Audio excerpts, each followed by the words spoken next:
Good evening friends, this side C Abhishek Bansal. हमने last videos में अपनी इनकम टैक्स रिटर्न फॉर्म्स को कंप्लीट किया है।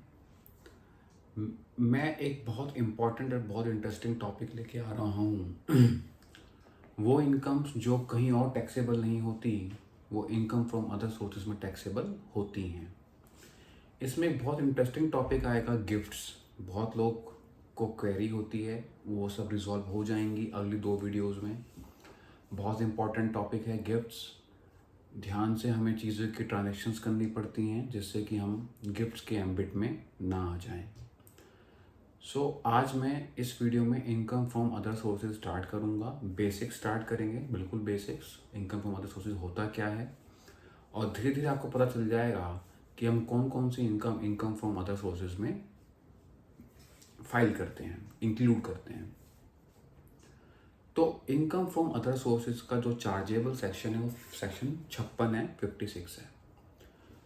तो हमें ये समझना होगा कि ऐसी इनकम जो ना तो सैलरी में आती हैं, ना ही इनकम फ्रॉम हाउस प्रॉपर्टी में आती हैं, ना ही कैपिटल गेन्स में, ना ही बिजनेस और प्रोफेशन में, वो सारी इनकम हमारी इनकम फ्रॉम अदर सोर्सेज में टैक्सेबल हो जाती हैं।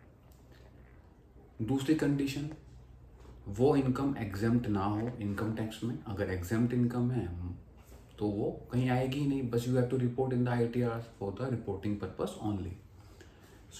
मैं कुछ चीज़ें बताऊंगा आपको कि कौन कौन सी इनकम आपको इनकम फ्रॉम अदर सोर्सेज में इंक्लूड करनी है। ध्यान से सुनिएगा, लगभग 11 पॉइंट्स हैं। पहली, डिविडेंड्स। आपको डिविडेंड आता है तो वो आप इनकम फ्रॉम अदर सोर्सेज में ऐड करेंगे।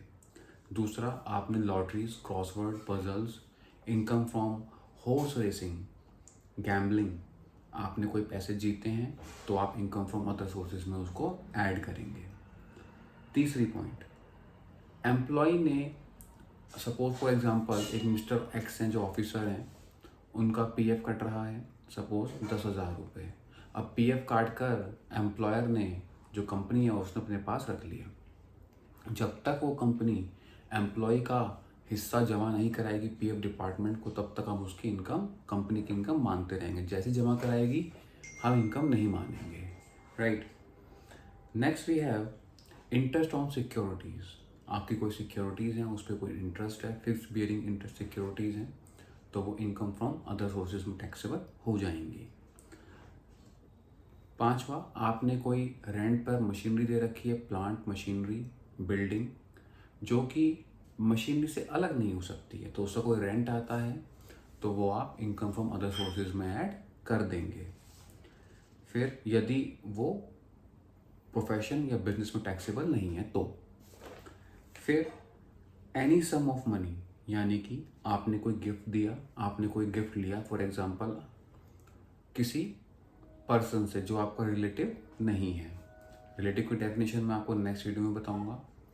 तो आपने 50,000 रुपये से ज़्यादा का gift during the financial year receive किया, ठीक है, सपोज 60,000 रुपये रिसीव करें, तो वो आपके टैक्सेबल हो जाएंगे।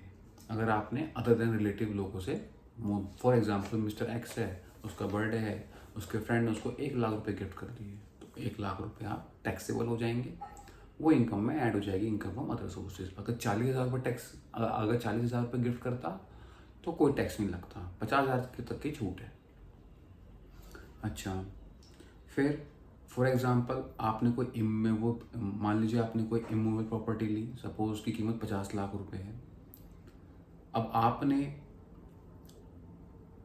वो प्रॉपर्टी केवल 40 लाख में मिल गई, सपोज सर्कल वैल्यू 50 लाख है और आपको वो प्रॉपर्टी 40 लाख में बेच दी किसी ने, तो 10 लाख रुपए का जो आपको फ़ायदा हुआ है ना, कम स्टैम्प वैल्यू सर्कल रेट से कम देने में, वो आपकी 10 लाख रुपए इनकम फ्रॉम अदर सोर्सेज में ऐड कर दी जाएगी।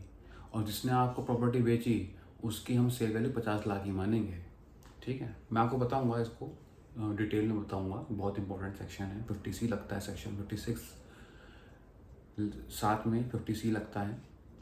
फिर अगर आपको सपोज आपकी कोई ज़मीन कोई कंपलसरी एक्विजिशन में आ गई और आपको उसका इंटरेस्ट मिलता है, तो जिस ईयर इंटरेस्ट मिलेगा उसी साल में ही इनकम टैक्सेबल होगी, ठीक है, जब आपको इंटरेस्ट रिसीव हो जाएगा ऑन इनहांस कंपनसेशन।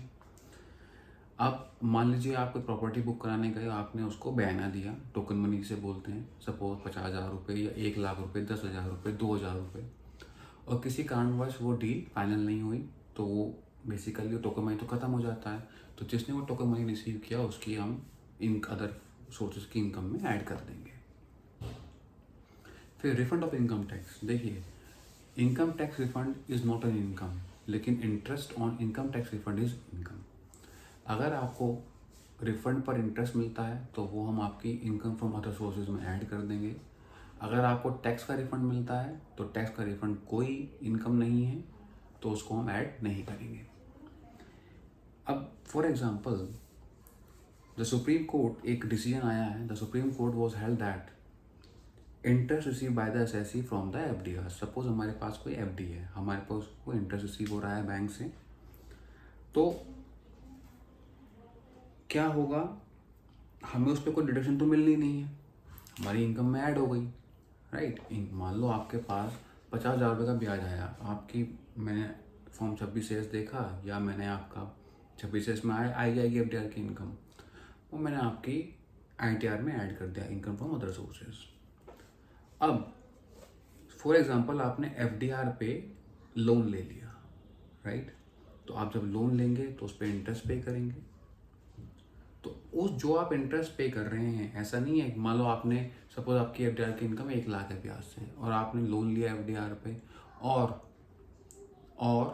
आपने ब्याज पे किया उस लोन पर सपोज 40,000 रुपये, तो ऐसा नहीं होगा कि मैं 1 लाख इनकम करूँगा, 40,000 रुपये खर्चा डाल दूंगा, नहीं, मैं आपकी इनकम 1 लाख ही मानूंगा। आपने लोन लिया हो ना लिया हो, आपने ब्याज दिया हो ना दिया हो, तो मैं आपकी इनकम 1 लाख रुपये ही ऐड करूँगा इनकम फ्रॉम अदर सोर्सेज में।